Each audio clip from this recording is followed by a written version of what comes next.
بسم اللہ الرحمن الرحیم۔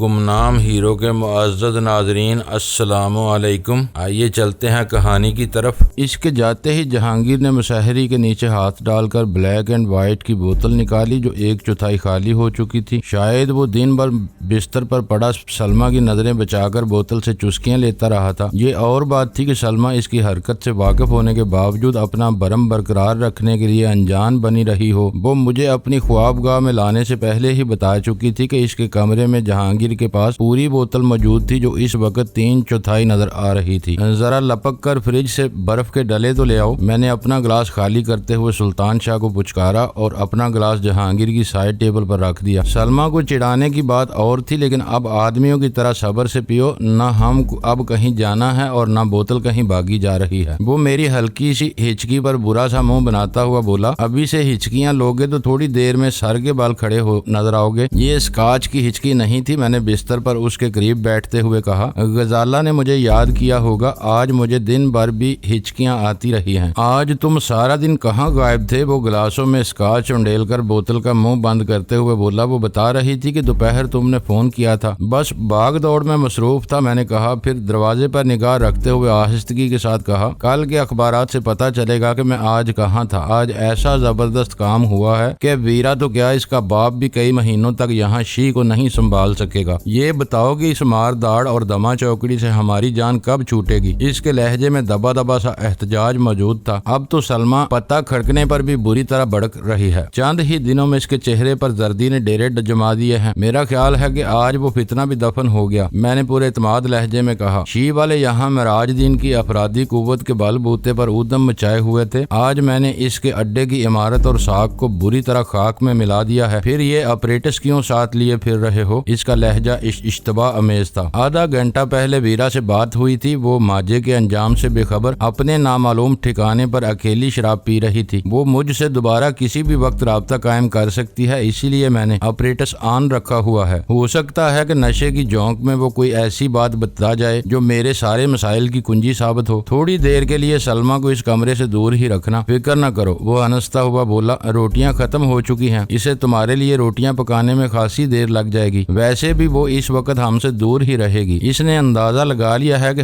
اس وقت ہم دونوں ہی اس کی کھنچائی کے موڈ میں ہیں۔ اسی وقت سلطان شاہ آئس پاٹ میں برف کے پارچے اور یخ بستہ پانی لے آیا۔ جہانگیر نے پگھلی ہوئی برف کا پانی باری باری دونوں گلاسوں میں انڈیلا تو سلطان شاہ فضا میں رچی ہوئی الکوہل کی بو پر برے برے منہ بنا رہا تھا۔ چاہو تو تم کمرے میں جا کر آرام کر سکتے ہو، میں نے اسے کھسکنے کا موقع فراہم کرتے ہوئے کہا۔ کئی دن بعد ذہن کا بوجھ ہلکا ہوا ہے تو اب ہم ذرا دیر تک بیٹھیں گے، میں بھی بیٹھا ہوا ہوں، تم میری فکر نہ کرو، اس نے بے پرواہی سے کہا، اور میں سمجھ گیا کہ وہ وہیں موجود رہ کر ہماری گفتگو سننا چاہ رہا تھا۔ جہانگیر ان دنوں اپنے گھر میں قید ہو کر رہ گیا تھا، اس لیے اسے میری سرگرمیوں کے بارے میں سب کچھ جان لینے کا خبت ہو گیا تھا، مگر میں نے اسے وہی کچھ بتایا جو میری دانست میں ضروری تھا۔ اسی مواد میں ویرا کا فتنہ بھی تھا، جسے سن کر جہانگیر کی آنکھیں بھی حیرت سے پھیلتی چلی گئیں۔ وہ باور ہی نہیں کر سکتا تھا کہ ویرا جیسی عورت جو ایک طرف میرے خون کی پیاسی ہو رہی تھی، دوسری طرف مجھ سے محبت کا دعویٰ بھی کر سکتی تھی۔ شاید میں اسے وہ کہانی نہ سناتا، لیکن آپریٹس پر آنے والی متوقع کال کے پیش نظر اسے پورے پس منظر سے آگاہ کرنا ضروری تھا، ورنہ وہ یہی سمجھتا تھا کہ میں نے ایک مرتبہ پھر ویرا کے ساتھ گلچھرے اڑانے شروع کر دیے تھے۔ آخر یہ ویرا کس مٹی سے بنی ہوئی ہے؟ اس نے تعجب امیز لہجے میں کہا۔ میں نے اپنی زندگی میں بہت سی عورتیں دیکھی ہیں، لیکن اتنی ڈھیٹ، دلیر اور بے شرم عورت نہیں دیکھی جو اپنے محبوب پر تلوار سونت کر اس سے عشق کا اظہار کرتی ہو۔ یہ ویرا ہی ہے جو آج بھی صحیح الدماغ ہے۔ اس کے باپ نے خاص طور پر ڈان مرسیانو بن کر روم میں اسے جو غلیظ تربیت دی تھی، اس کے بعد تو کوئی بھی عام لڑکی مستقل ذہنی مریضہ بن سکتی تھی۔ اس میں کوئی شبہ نہیں کہ وہ بہت دلیر اور حوصلہ مند ہے، لیکن اس کے باپ نے اپنے مذموم مقاصد کی خاطر اس کے خمیر میں ڈٹائی اور بے شرمی کے جراثیم بھی گوند دیے ہیں۔ میں نے گلاس سے ایک لمبا گھونٹ لیا اور سلسلہ کلام جاری رکھتے ہوئے بولا، وہ تو نفسیاتی طور پر بہت زیادہ الجھی ہوئی ہے، مگر میں ہر طرح سے نارمل ہونے کے باوجود اس کے بارے میں متضاد جذبات کا شکار ہوں۔ کبھی اسے ذبح کر دینے کو دل چاہتا ہے اور کبھی اسے ایک معصوم اور بے سہارا عورت سمجھ کر اس سے ہمدردی پیدا ہونے لگتی ہے۔ یہی میں کہہ رہا تھا، سلطان شاہ ایک دم بول پڑا، اور تم نہیں مان رہے تھے۔ شراب میں بس یہی ایک اچھائی نظر آتی ہے کہ یہ اندر جاتی ہے تو اندر سے سچ زبان پر آتا ہے۔ اپنی اس ہمدردی کو قابو میں رکھو ورنہ وہ تمہارا سر سہلاتے سہلاتے اچانک تمہاری گردن اڑا دے گی۔ میری نگاہ میں وہ ایک ہوس پرست پاگل اور جنونی عورت ہے جو اپنے خوشی کے لیے کسی بھی وقت کچھ بھی کر سکتی ہے۔ سلطان شاہ درست کہہ رہا ہے، جہانگیر نے اس کی تائید کرتے ہوئے کہا۔ وہ ایک زہریلی ناگن ہے، خوبصورت اور زہریلی، جو اپنے حسن سے شکار کو مسحور کرتی ہے اور پھر اسے ڈس لیتی ہے۔ تمہیں اس کی طرف ہر وقت محتاط رہنا چاہیے ورنہ وہ کوئی بھی گل کھلا سکتی ہے۔ میں شیرخوار بچہ نہیں ہوں یار، میں نے چڑ کر کہا۔ اپنی دلی کیفیات بتانے کا یہ مطلب نہیں کہ میں واقعی اس کی خیر خواہی شروع کر دوں گا۔ یہ سب میں نے صرف اس کے کردار کی وضاحت کے لیے بتایا تھا۔ اس کے گھنونے کردار کا میں خود شاہد ہوں۔ تم اس بارے میں زبان بند ہی رکھو تو بہتر ہوگا۔ سلطان شاہ اس وقت یکا یک بزرگانہ موڈ میں آ گیا تھا۔ Vera calling for Danny over. اچانک خوابگاہ کی محدود فضا میں ویرا کی بررائی ہوئی آواز ابری اور ہم سب یوں خاموش ہو گئے جیسے ہمیں سانپ سونگ گیا ہو۔ میرے داہنے ہاتھ میں گلاس موجود تھا اس لیے بائیں ہاتھ میں اپریٹس اٹھا لیا۔ تم کچن میں جا کر سلمہ کو وہیں مصروف رکھو، جہانگیر نے ایک جھٹکے کے ساتھ سلطان شاہ سے کہا۔ وہ ادھر آ نکلی تو سارا معاملہ گڑبڑ کر دے گی۔ اسے آنے دو، بلکہ اسے بلا لاؤ، میں نے سلطان شاہ سے کہا۔ اسے اپریٹس سے دور رہ کر غزالہ کی سی اداکاری کرنی ہے۔ ویرا کے لیے اپریٹس پر پس منظر سے سنائی دینے والی نسوانی آواز ہی کافی ہوگی۔ فاصلے کی وجہ سے وہ لب لہجے میں تمیز نہیں کر سکے گی۔ اسی اثنا میں اپریٹس پر دوبارہ ویرا کا پیغام سنائی دیا اور اس بار میں نے لائن اوور ہوتے ہی اس کال کا جواب دے ڈالا۔ غنیمت ہے کہ تمہاری آواز سنائی دی ورنہ میں تو سمجھی تھی کہ تم اپنا اپریٹس آن رکھنا بھول گئے۔ اس کی آواز پر واضح طور پر نشے کا غلبہ محسوس ہو رہا تھا۔ اپریٹس آن ہونے کا مطلب ہے کہ تمہارے دل کے کسی گوشے میں میرا خیال ضرور موجود ہے اوور۔ یہ تمہاری خوش فہمی بھی ہو سکتی ہے ویرا، میں نے سپاٹ لہجے میں کہا۔ تھوڑی دیر پہلے میں نے جو کچھ کہا اسے تم نے میری کلا بازی قرار دیا تھا، اس لیے اب کسی اور موضوع پر بات کرو کیونکہ اب میں تنہا نہیں ہوں۔ غزالہ واپس آ چکی ہے اور کسی بھی لمحے ادھر آ سکتی ہے اوور۔ جہانگیر معنی خیز نظروں سے میری طرف دیکھ رہا تھا اور سلطان شاہ میری ہدایت پر پہلے ہی سلمہ کو بلانے جا چکا تھا جو کچن میں میرے لیے روٹیاں تیار کر رہی تھی۔ غزالہ آ گئی ہے؟ اس کی مخمور آواز تحیر امیز ہو گئی۔ تو ذرا اس سے میری بات بھی کرا دو اوور۔ اسی وقت سلمہ بے آواز قدموں سے چلتی ہوئی سلطان شاہ کے ہمراہ خوابگاہ میں آ گئی۔ وہ حیرت سے میری طرف دیکھتی رہی لیکن زبان سے کچھ نہ بولی۔ شاید سلطان شاہ نے اسے راستے ہی میں اس بارے میں بریف کر دیا تھا۔ غزالہ شاید تم سے بات کرنا پسند کرے گی۔ تم نے دونوں کے دلوں میں ایک دوسرے کے لیے بغض و حسد کے جذبات موجود ہیں، اس لیے میں خود بھی یہ تماشا پسند نہیں کروں گا۔ ایک دوسرے سے لڑتی ہوئی حسین ترین عورتیں بھی مجھے چمگادڑوں کی طرح محسوس ہوتی ہیں اوور۔ تم بہانے بازی کر رہے ہو ڈینی، شاید تم ابھی تک اکیلے ہو اور تمہاری چمگادڑ کہیں کسی برائے شہتیر سے الٹی لٹکی ہوئی ہے۔ سچے ہو تو اسے بلاؤ، یہ اپریٹس بہت حساس ہے، میں اس کی آواز سن لوں گی، زیادہ سے زیادہ وہ مجھے گالیاں ہی دے لے گی اوور۔ تم سنتی رہو، میں اسے بلاتا ہوں، میں نے سلمہ کو آنکھ سے اشارہ کرتے ہوئے کہا۔ وہ ساری گفتگو سن رہی تھی اس لیے اپنا رول بخوبی سمجھ چکی تھی اور فوراً ہی کمرے سے باہر چلی گئی۔ میں نے ٹرانسمیٹن بٹن پر سے اپنی انگلی کا دباؤ ختم کیے بغیر غزالہ کا نام پکارا اور سلمہ نے دور سے ہی ابھی آئی کی ہانک لگائی۔ چند ثانیوں بعد وہ خوابگاہ کے دروازے پر آ کر رک گئی۔ اپریٹس پر ویرا تم سے بات کرنا چاہ رہی ہے، میں نے ویرا کو سنانے کے لیے کہا۔ میں اس حرامزادی کی آواز کی بھی روادار نہیں، سلمہ نے بے مثال صداکاری کرتے ہوئے غصیلی آواز میں کہا۔ یہ حرافہ میرے سامنے ہوتی تو میں ابھی اس کا منہ نوچ لیتی۔ اچھا تم جاؤ، میں اس سے بات کر کے آتا ہوں، میں نے سخت لہجے میں کہا۔ جواب میں سلمہ نہ جانے کیا بڑبڑانے لگی اور پھر چپ ہو گئی۔ مجھے یقین تھا کہ اس کی بڑبڑاہٹ دوسری طرف سن لی گئی ہوگی۔ سن لیا تم نے؟ میں نے ایک گہرا سانس لے کر اپریٹس میں ویرا سے کہا۔ میں جانتا تھا کہ وہ انکار کر دے گی، اب بتاؤ کہ مجھ سے کیا چاہتی ہو اوور۔ جس کے پاس اپنے لیے کچھ نہ ہو اس سے میں کیا چاہ سکتی ہوں؟ اس کی آواز بہت تلخ اور کاٹدار ہو گئی۔ مجھے خوشی ہے کہ ڈینی کہ میرا دل دکھا کر تم بھی سکھی نہیں ہو، میری ہی طرح تنہا اور اداس ہو۔ غزالہ کی موجودگی کا جو ڈرامہ تم نے رچایا ہے وہ سراسر فراڈ ہے، فاتح تم نہیں میں ہوں۔ اور پھر اچانک ہی اپریٹس پر اس کا ہذیانی کہا گونجنے لگا۔ اس کا ہنسنے کا انداز خود میرے لیے بھی اجنبی اور بہت زیادہ پر اسرار تھا۔ نہ جانے وہ نشے کی جونک میں ہنس رہی تھی یا اس ہنسی کا کوئی ٹھوس سبب بھی تھا۔ مجھے گمان ہوا کہ شاید وہ غزالہ کا سراغ لگا چکی تھی اور اس وقت مجھے بیوقوف بنا کر میری بے بسی کا مضحکہ اڑا رہی تھی۔ وہ خیال آتے ہی میرے رونگٹے کھڑے ہو گئے اور بدن کے مساموں سے ٹھنڈا ٹھنڈا پسینہ اچانک ہی بہنے لگا۔ میں اس سے بہت کچھ پوچھنا چاہ رہا تھا لیکن اس کا ہذیانی کہا طویل ہوتا چلا گیا جو میرے اعصاب پر ہتھوڑے کی ضربیں لگا رہا تھا، اور آخر میں نے خوف اور جنجلاہٹ کے عالم میں آپریٹس آف کر دیا۔ کہہ کی آواز معدوم ہوتے ہی یک لخت ایسا غیر فطری سناٹا چھا گیا جیسے کائنات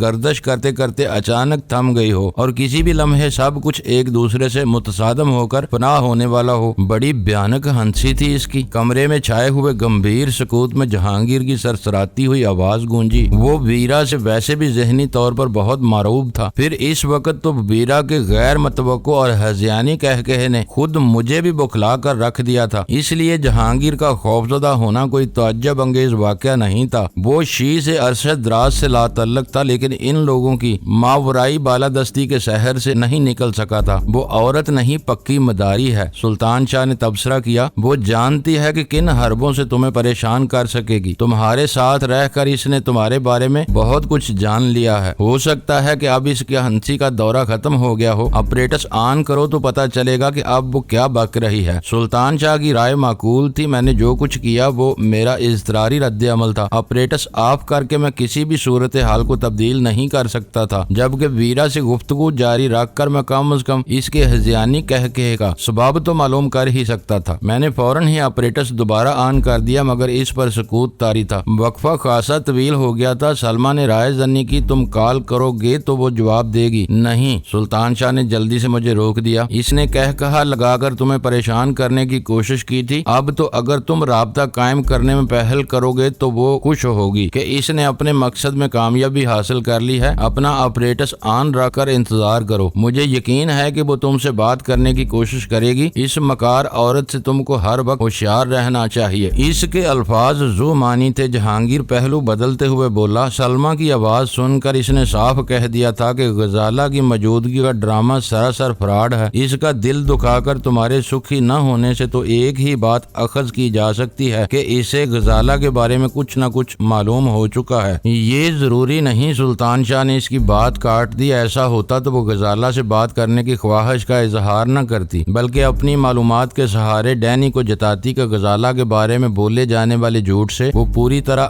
باخبر ہے۔ میرا خیال ہے کہ اس نے آواز کا فرق پہچان لیا تھا۔ میرا خیال ہے کہ ہم غیر ضروری قیاس آرائیوں میں الجھ رہے ہیں۔ چند منٹ تک اس نے مجھ سے رابطہ قائم کرنے کی کوشش نہ کی تو میں خود اس سے بات کروں گا۔ تم تین مرد مل کر بھی اس ننھی سی آفت کو زیر نہیں کر سکتے، سلمہ نے طنزیہ لہجے میں کہا۔ وہ جو چاہتی ہے کر گزرتی ہے۔ تم میں سے کسی میں ذرا بھی ہمت ہو تو اس کی چوٹی کو 3 بل دے کر ایک کونے میں ڈال سکتا ہے، مگر تم لوگ سوچنے میں زیادہ وقت گزارتے ہو۔ مشکل یہی ہے کہ اس کی چوٹی نہیں ہے۔ جہانگیر گہرا سانس لے کر حسرت زدہ لہجے میں بولا، مردوں کا شکار کھیلنے والی ولایتی عورتیں سب سے پہلے اپنے بال ہی کٹواتی ہیں۔ تم نے ویرا کا صرف نام ہی سنا ہے، تمہیں یہ نہیں معلوم کہ وہ کس خمیر سے پیدا ہوئی ہے۔ مجھے تو اسی وقت پتا چلے نا جب تم لوگ مجھے کسی قابل سمجھو۔ دن رات میری جان سولی پر ٹنگی رہتی ہے، لیکن جب بھی کوئی کشت و خون ہوتا ہے تو تم لوگ مجھے جھوٹی سچی کہانیاں سنا کر بہلا دیتے ہو۔ میں سب سمجھتی ہوں، مجھے اچھی طرح اندازہ ہے کہ تم لوگ مجھ سے بہت کچھ چھپاتے ہو، لیکن میں دانستہ خاموش رہتی ہوں۔ اس شہر میں لاکھوں اور گھرانے ہیں، پھر آخر بار بار یہی گھر تشدد کا نشانہ کیوں بنایا جاتا ہے؟ کیوں ڈینی 20 مسلح قاتلوں کو کہاں سے لے آتا ہے؟ تمہارے پاس وائرلیس اور ایسی ہی دوسری چیزیں کہاں سے آتی ہیں؟ یہ سب سامنے کے کھلے کھلے سوال ہیں، مگر میں کس سے پوچھوں کہ سلمہ نے کسی دکھی خانہ دار عورت کی طرح شکوے شکایت کے لیے بظاہر ایک لمبا سٹارٹ لیا تھا، لیکن ٹرانسمیٹر پر ویرا کی مخمور آواز سن کر میں نے سختی سے سلمہ کو خاموش ہونے کا اشارہ کیا اور وہ اپنا فکرہ پورا کیے بغیر خاموش ہو گئی۔ لیکن الفاظ کی راہ نہ پانے والی اس کی ساری شکایتیں اس کی آنکھوں میں مجسم ہو کر رہ گئی تھیں۔ Vera for Danny darling over. Apparatus پر اس کی خمار سے بوجھل آواز سنائی دے رہی تھی۔ اب کیا تکلیف ہے تمہیں اوور؟ میں نے اپنے تجسس کو پوشیدہ رکھتے ہوئے بیزاری اور چڑچڑے پن کا مظاہرہ کرتے ہوئے سوال کیا۔ وہ بے ساختہ ہنس پڑی اور اس کی ہنسی میں بھی نشے کے اثرات واضح تھے۔ بس تمہاری یہی ادائیں تو مجھے دیوانہ بنا دیتی ہیں۔ میری ہنسی سن کر آپریٹس تم نے بند کیا تھا اور اب میری تکلیف جاننا چاہ رہے ہو۔ سچ کہتی ہوں کہ اس وقت مجھے کوئی تکلیف نہیں ہے، بلکہ میں اندر تک سے خوش ہوں اوور۔ اندر کی اس خوشی کا کوئی قابل ذکر سبب بھی ہوگا اوور؟ میں نے پوچھا۔ خوشی اس بات کی ہے کہ اب میری طرح تم بھی دکھی ہو۔ اس کی آواز ابری۔ تمہیں ہر وقت اپنے جیسا دیکھنے کی خواہش ہی اب میرے سب سے بڑی خوشی ہے اوور۔ اندھا اپنی آنکھیں خوشیاں حاصل نہیں کر سکتا، اس لیے دوسروں کی آنکھیں پھوڑ کر خوشی حاصل کرتا ہے۔ میں نے تلخ لہجے میں کہا، بڑی اچھی سوچ ہو گئی ہے تمہاری اوبر، میں تمہیں کھو کر اداس ہوں اور تم غزالہ سے بچھڑ کر تنہا ہو۔ میرا خیال ہے کہ اس سودے میں خسارہ ہم دونوں کا ہوا ہے، غزالہ نفع میں رہی ہے، ہر روز آشنائیاں بدل کر زندگی کا مزے لوٹ رہی ہے اور تم ابھی تک اس کے نام کی مالا جپ رہے ہو اوبر۔ الکوہل شاید تمہارے دماغ کی جڑوں تک میں اتر چکی ہے، اسی لیے تم خرافات بکنے پر تل گئی ہو، میں نے درست لہجے میں کہا، یا پھر غزالہ کی آواز سن کر تمہارا ذہنی توازن بگڑ گیا ہے۔ میرا خیال ہے کہ اس وقت تمہیں آرام کی ضرورت ہے، رات بھر کی نیند کے بعد صبح دماغ سے دھند صاف ہوگی تو مجھ سے بات کرنا، میں صبح 8 بجے تمہاری کال کا انتظار کروں گا اوبر۔ میں نے جب سے ہوش سنبھالا ہے الکوہل میرے خون میں شامل چلی آ رہی ہے اور میرا ذہنی توازن بھی درست ہے، مگر تم یہ بول رہے ہو غزالہ کے بارے میں تم پوری دنیا کو دھوکہ دے سکتے ہو مگر مجھے فریب دینا ناممکن ہے۔ تم نے مجھے جو آواز سنائی وہ غزالہ کی ہرگز نہیں تھی اوبر۔ اب شاید تم یہ کہو گی غزالہ میری محبوبہ ضرور ہے لیکن اس کو تم نے جنا ہے، اس لیے تم اسے مجھ سے زیادہ جانتی ہو اوبر۔ میں نے اس کا مضحکہ اڑاتے ہوئے کہا، یہ دعویٰ تو نہیں کر سکتی لیکن غزالہ کو میں اس سے بھی زیادہ جانتی ہوں۔ اس کی خمار آلود آواز سنائی دی، کچھ توقف کے بعد وہ پھر بولی، شاید تمہیں علم نہیں کہ غزالہ جتنے عرصے میری تحویل میں رہی میں اس کا گہرا مشاہدہ اور تجزیہ کرتی رہی۔ خوبصورتی میں اگر میں اس سے برتر نہیں تو کم تر بھی نہیں ہوں۔ میں نے اس کی آواز اور چال ڈال سے لے کر اس کے انداز و اعتبار تک پر نگاہ رکھی تھی کہ اس میں وہ کون سی خوبی ہے جو تمہارے دل کو لبھاتی ہے اور میں اس خوبی سے محروم ہوں۔ اس ارتکاز کے نتیجے میں غزالہ کے نقوش اور عادات سے اس کی آواز تک ہر بات میرے ذہن میں محفوظ ہے، میں اسے لاکھوں کے ہجوم میں پہچان سکتی ہوں، شہر میں سور پھونکا جا رہا ہو تب بھی اس کی آواز پہچان سکتی ہوں۔ اسی وجہ سے میں نے غزالہ سے بات کرنے پر اصرار کر رہی تھی اور آخر کار میرا شبہ درست ثابت ہوا، غزالہ تمہارے پاس نہیں ہے، تم اس کے فراق کی آگ میں جل رہے ہو مگر مجھے جلانے کے لیے تم نے کسی اور کو غزالہ بنا کر اس کی آواز مجھے سنائی اور یوں تم میری نگاہوں میں اپنا بھرم کھو بیٹھے ہو۔ سچ مچ بتاؤ کہ دلدار کو دغا دینے کے بعد اب وہ کس کے پاس گئی ہے اوبر؟ اس کے دلائل مضبوط تھے اس لیے اس سے بحث میں الجھنا بے سود تھا۔ میں نے اس کی چڑھانے والی گفتگو کے جواب میں سرد اور سپاٹ رویہ اختیار کر لیا۔ میں نے غزالہ کی تم سے بات کرا دی، اگر تم اس کو غزالہ تسلیم کرنے کے لیے تیار نہیں ہو تو یہ تمہاری اپنی مرضی ہے جس پر میرا کوئی اختیار نہیں ہے، اس لیے ہمیں اس بحث میں نہیں الجھنا چاہیے۔ کوئی خود فریبی اگر تمہارے تھکے ہوئے ذہن کو سکون دیتی ہے تو اسے ہر صورت میں برقرار رہنا چاہیے اوبر۔ خود فریبی نہیں، یہ میرا یقین ہے جسے تم اپنے کسی حربے سے متزلزل نہیں کر سکتے۔ اس کی آواز میں قدرے برہمی پیدا ہو گئی تھی، جس طرح میں نے اپنی ہزاروں دوستیوں کے باوجود صرف اور صرف تمہیں چاہا، اسی طرح روئے زمین پر میں نے صرف غزالہ سے رقابت محسوس کی ہے۔ پچھلی بار میں نے غلطی سے غزالہ کو تم سے دور کر دیا تھا اور پھر بعد میں اپنے اس اقدام پر خود پشیمان رہی تھی، لیکن اس بار ہمارے درمیان ٹھن چکی ہے۔ غزالہ تم سے الگ ہے، اس لیے میں اسے تلاش کروں گی اور اپنی قید میں رکھ کر اس ایسی نادر ایذائیں پہنچاؤں گی کہ وہ تم سے مل کر بھی نہ مل سکے گی، تم دونوں ہمیشہ کے لیے ہی پیاسے رہو گے۔ اس کے بارے میں پوری طرح آزاد ہوں اور آزاد رہوں گی، البتہ اپنے 2 وعدوں کے سلسلے میں تم مجھے سچا پاؤ گے۔ جب تک تم جاز فارماسیوٹیکل کو بھولے رہو گے میں جہانگیر اور اس کی بیوی کو بھولی رہوں گی۔ اسی کے ساتھ پہلی 2 بدو ملاقات میں اگر مجھے تم پر بالادستی حاصل ہوئی تو تم میرا رویہ دوستانہ پاؤ گے۔ ان 2 شریفانہ معاہدوں کے علاوہ ہم دونوں پر ایک دوسرے کا نہ کوئی حق ہے اور نہ دعویٰ۔ تم اپنی من مانی کرتے رہو، میں اپنا کھیل کھیلوں گی اوبر۔ تم ہمیشہ ہی اپنا کھیل کھیلتی رہی ہو، تم جیسی آزاد خیال اور بے باک لڑکی کو اس کے من پسند کھلونے بھی آرام سے مل جاتے ہیں۔ غزالہ میری تحویل، رفاقت اور حفاظت میں ہے، اس بار تمہارا سایہ بھی اس تک نہیں پہنچ سکے گا۔ اس کے ساتھ گفتگو کرتے ہوئے میرا ذہن تیزی سے کام کر رہا تھا۔ وہ اٹلی سے تازہ بے تازہ کراچی وارد ہوئی تھی اور اس نے پے در پہ 2 مار کے بھی سر کاٹ ڈالے تھے۔ یہ اور بات تھی کہ وہ اپنے مطلوبہ مقاصد حاصل کرنے میں ناکام رہی تھی، لیکن اس کے باوجود وہ پرعزم اور با اعتماد محسوس ہو رہی تھی۔ ضرورت اس بات کی تھی کہ اس کے اعتماد کو متزلزل کیا جائے تاکہ وہ اونچی اڑان لینے سے باز رہ سکے۔ اس فوری خیال کے تحت میں نے اچانک ہی اپنی گفتگو کا رخ موڑ دیا۔ میرے اور غزالہ کے بارے میں بڑے بڑے دعوے کرنے کی بجائے اگر تم اپنے گھر کی خبر لو تو زیادہ فائدے میں رہو گی اوبر۔ میں آفاقی برادری کی قائل ہوں، میرا کوئی بھی گھر نہیں اور دنیا کا ہر گھر میرا گھر ہے، تم کس گھر کی بات کر رہے ہو؟ اوبر: اس نے شاید میرا مضحکہ اڑانے کی کوشش کی تھی، فضا میں جہاز اڑا لینے سے تم جیسی کوئی لڑکی آفاقی برادری میں شامل نہیں ہو جاتی مس ماریانا گبرائل۔ میں نے احتجاجیہ انداز میں اسے اس کے نام سے مخاطب کیا جو اس نے پاکستان میں داخلے کے لیے استعمال کیا تھا۔ یہ اور بات ہے کہ میلان سے کراچی تک کے سفر میں انتونیو تمہیں نادیدہ جہانوں کی سیر کراتا رہا ہو۔ میں پھر کہہ رہا ہوں کہ تم کو اپنے گھر کی خبر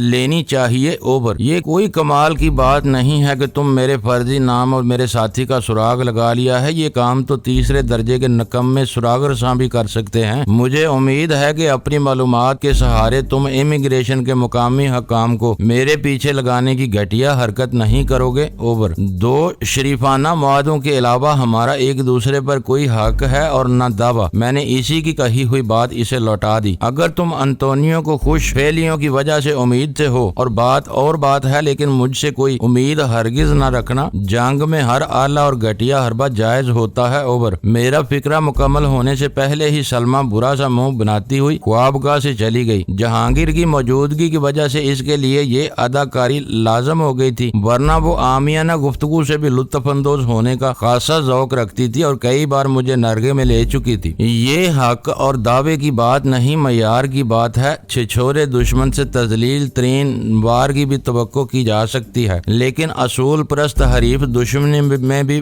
وفاداری سے کام لیتے ہیں۔ میں تمہیں کسی بھی اقدام سے نہیں روک سکتی، لیکن اتنا ضرور بتا دوں کہ میں گھٹیا پن پر اتر آئی تو میرے آدمی شہر کی سڑکوں سے تمہارا گزرنا بھی محال کر دیں گے۔ اوبر: آخر کار اس کی زبان سے وہ بات نکل ہی گئی جس کا میں انتظار کر رہا تھا اور مجھے اس پر اپنی کارگزاری ظاہر کرنے کا موقع مل گیا۔ تم جن آدمیوں پر تکیہ کر رہی ہو ان کی خبر تو لے لو، وہ بیچارے اس وقت عالم بالا یا عالم برزخ میں تم جیسی کسی فراخ دل افسرہ کا انتظار کر رہے ہوں گے۔ اوبر: پتہ نہیں تم کیا بک رہے ہو۔ اوبر: اس کی جلائی ہوئی آواز ابری: بک نہیں رہا بلکہ فرما رہا ہوں۔ میں نے چبھتی ہوئی آواز میں کہا، تم مراج دین عرف ماجے کا لشکر لے کر میرے اوپر آئی تھی، میں نے تمہیں نظر انداز کر کے ماجے کو سزا دی ہے، اب تم اس پر یا اس کے آدمیوں پر انحصار نہیں کر سکو گی۔ اس وقت ان سب کی بدروہیں آگ چاٹ کر جہنم میں بلبلاتی پھر رہی ہوں گی۔ ہو سکے تو ان میں سے زندہ رہ جانے والوں کے لوتھڑوں کی خبر گیری کرو تاکہ ہر طرف سے تنہائیوں کے اندھیرے میں گر کر نہ رہ جاؤ۔ یہ شراب نوشی تمہیں فریب تو دے سکتی ہے، سہارا نہیں۔ اوبر: پی میں رہی ہوں مگر معلوم ہوتا ہے کہ نشہ تم کو ہو رہا ہے۔ اس کی آواز اور لہجے سے بے اعتباری مترشح تھی۔ تم نے کہیں سے ماجے کا نام سن لیا ہوگا اور اب مجھے بکھلانے کے لیے اس کی موت کی کہانی گڑھ رہے ہو۔ اپنا یہ کارنامہ تمہیں اتنی دیر سے کیوں یاد نہیں آیا؟ اوبر: میں اسے کارنامہ نہیں سمجھتا، یہ تو میرے جان نثاروں کی معمولی سی کارگزاری ہے۔ اس وقت بہک رہی ہو تو صبح کا اخبار دیکھ لینا، اب رات ڈال رہی ہے، میں صبح تک تمہاری دل جوئی نہیں کر سکتا، اس لیے اب جلدی گفتگو ختم کرو، مجھے آرام بھی کرنا ہے۔ اوبر: تم بے پرواہی ظاہر کر کے میری نیند نہیں اڑا سکتے، شاید تمہیں علم نہیں کہ ماجا شیر کی طرح دلیر اور چیتے کی طرح مکار ہے، اس پر آسانی سے ہاتھ ڈالنا ممکن نہیں ہے۔ اوبر: میں نے تمہیں صرف ایک خبر سنائی ہے، تمہیں اس پر یقین کرنے پر مجبور نہیں کر رہا۔ اگر تم مجھے جھوٹا سمجھتی ہو تو گفتگو کا سلسلہ ختم کر کے سکون سے سو جاؤ، صبح کے اخبارات سے تمہیں اپنے دلیر اور مکار درباری کے انجام کا علم ہو جائے گا، اس وقت چاہو تو مجھ سے دوبارہ بات کر لینا۔ اوبر: ٹھیک ہے، صبح دودھ کا دودھ اور پانی کا پانی ہو جائے گا، فی الحال اوور اینڈ آل۔ میں نے جو ہی آپریٹس آف کیا، سلطان شاہ اور جہانگیر نے پرجوش آواز میں تقریباً ایک ساتھ بولنا شروع کر دیا۔ ان کے تیوریوں سے ظاہر ہو رہا تھا کہ وہ میری کسی بات سے اختلاف رائے کرنا چاہ رہے تھے۔ ان میں سے جہانگیر اہل خانہ تھا اور سلطان شاہ اس کا مہمان، لہٰذا سلطان شاہ نے خاموشی اختیار کر کے جہانگیر کو بولنے کا موقع دیا۔ وہ مجھ سے الجھ پڑا، عورت کی لگاوٹ سے تم ایسے ریشہ ختمی ہو جاتے ہو کہ تمہیں اپنی کھوپڑی اور زبان پر بالکل اختیار نہیں رہتا۔ وہ آنکھیں نکال کر بولا تھا، پتا تو چلے کہ کس بات پر تم اتنے برہم ہو رہے ہو۔ میں نے پرسکون انداز میں سگریٹ سلگاتے ہوئے کہا، پتا نہیں تم دونوں کو مجھ سے کیا عداوت ہو گئی ہے کہ جب ویرا سے ذرا سی سیاسی گفتگو کرتا ہوں تو تم ایک دم بھڑک اٹھتے ہو۔ تم لوگوں کو اندازہ نہیں ہے کہ جب میں اس سے بات کرتا ہوں تو ایک ایک لفظ سچ سمجھ کر بولتا ہوں۔ سیدھے ٹریک پر چلتے چلتے تمہیں ماجے کے بارے میں